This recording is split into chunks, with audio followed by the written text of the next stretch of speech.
13 अगस्त 1972 पाकिस्तान के रावलपिंडी में स्थित एक कड़ी सुरक्षा वाले प्रिजनर ऑफ वॉर यानी पीओडब्ल्यू कैंप में वह रात इतिहास लिखने वाली थी। यही वो जगह थी जहां 1971 के भारत पाकिस्तान युद्ध के बाद भारतीय वायुसेना के 12 पायलटों को कैद कर रखा गया था। सुरक्षा इतनी जबरदस्त थी कि कोई कल्पना भी नहीं कर सकता था कि यहां से कोई जिंदा बाहर निकल सकेगा। ऊंची ऊंची दीवारें, ऊपर कंटीले तार, हर कोने पर हथियारबंद सैनिक। लेकिन इसी असंभव लगने वाली जगह में 3 ऐसे भारतीय पायलट मौजूद थे जिनका इरादा किसी दीवार, किसी तार या किसी बंदूक से छोटा नहीं था।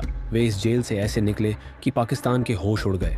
इस कहानी की शुरुआत होती है 3 दिसंबर 1971 से, जब भारत और पाकिस्तान के बीच भीषण युद्ध जारी था। जमीन पर भारतीय सेना बढ़त बना रही थी, मगर आसमान में हालात चुनौतीपूर्ण थे। पाकिस्तान के जफरवाल इलाके में बना एक ऊंचा वॉच टावर भारतीय वायुसेना के लिए बड़ी मुश्किल बन चुका था।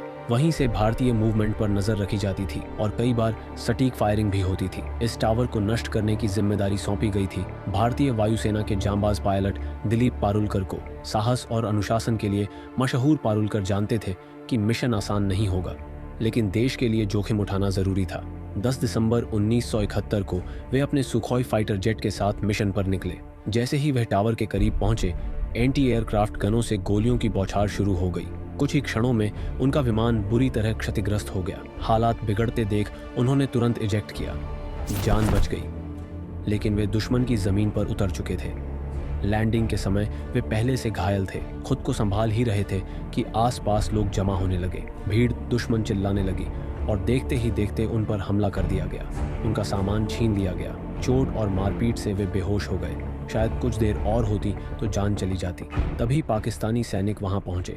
भीड़ को हटाते हुए उन्होंने कहा, यह जिंदा हमारे ज्यादा काम का है, और इस तरह उन्हें हिरासत में ले लिया गया। जब उन्हें होश आया तो खुद को एक अंधेरी, सीलन भरी कोठरी में पाया। सामने एक अधिकारी खड़ा था। उसने कागज पेंसिल आगे बढ़ाते हुए कहा, आदमपुर एयरबेस का नक्शा बनाओ। वह भारतीय वायुसेना का अहम ठिकाना था। पारुलकर ने इनकार किया। इसके बाद शुरू हुआ टॉर्चर, दबाव बढ़ा और आखिरकार उन्होंने नक्शा बना दिया। अधिकारी खुश हुआ, लेकिन थोड़ी देर बाद गुस्से में लौटा, क्योंकि पारुलकर ने आदमपुर नहीं बल्कि मुंबई एयरपोर्ट का नक्शा बनाया था। सजा सुनाई गई, पूरी रात कोने में खड़े रहो। गार्ड को आदेश मिला, बैठते ही गोली मार देना। पूरी रात वे खड़े रहे। शरीर जवाब दे रहा था, मगर एक गार्ड को तरस आ गया। उसने धीरे से कहा, बैठ जाओ, कोई आए तो खांस दूंगा। इस तरह कई रातें बीती। टॉर्चर हुआ, लेकिन पारुलकर ने कोई राज उजागर नहीं किया। अंततः उन्हें बाकी भारतीय बंदियों के साथ रावलपिंडी के पीओडब्ल्यू कैंप में भेज दिया गया। यहाँ 12 भारतीय पायलट कैद थे। सबने यातनाएं सही थीं, पर किसी का हौसला नहीं टूटा था। कैंप के इंचार्ज उस्मान हामिद अपेक्षाकृत सम्मानजनक व्यवहार करते थे, हालांकि कुछ अधिकारी इसे पसंद नहीं करते थे। उसी उस्मान हामिद ने उन्हें एक कैसेट प्लेयर और एक एटलस दिया। शायद अंदाजा भी नहीं था कि यही चीजें आगे की कहानी लिखेंगी।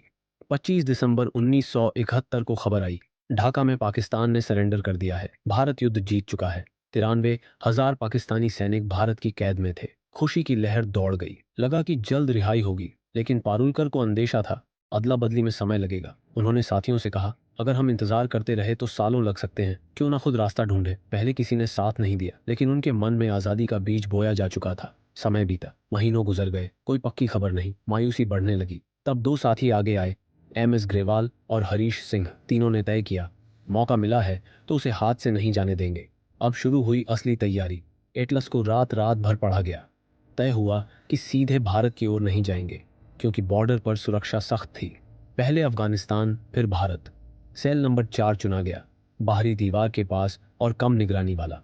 व्यवहार की बदौलत शिफ्ट मिल गई।